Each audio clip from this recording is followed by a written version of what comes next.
Saat tıkır tıkır işler, zaman daralır. Hepimiz aynı yolda, ömür azalır. Daha dün çocuktuk biz, oyun oynardık, göz açıp kapamadan. Gençlik uyandı, kanat açıp uçmuştuk. Dünya büyüktü, gençken o hayallerimiz göğe dönüktü. Zaman asla durmuyor, her şeyi eler. Siyah saçlar bir sabah ansızın beyazlar. Gençlik coşkun bir seldi, geldi ve geçti.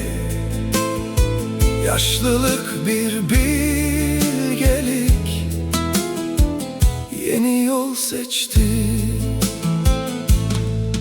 Dizlerde derman biter, gözde nur söner. Dönüp baksan arkana, koca mazi var.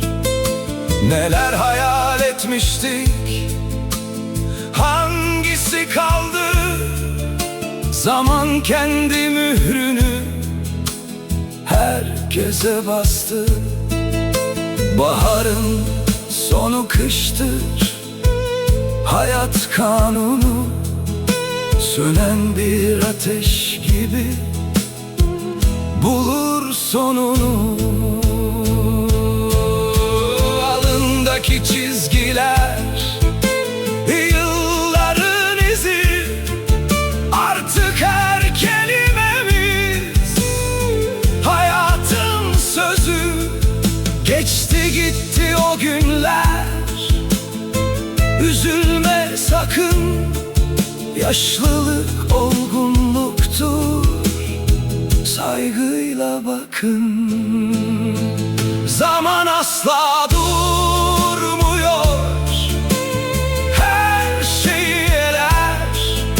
Siyah saçlar bir sabah ansızın beyazlar.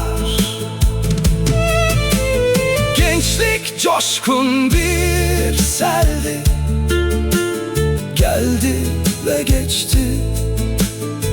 Yaşlılık bir bilgelik, yeni yol seçti.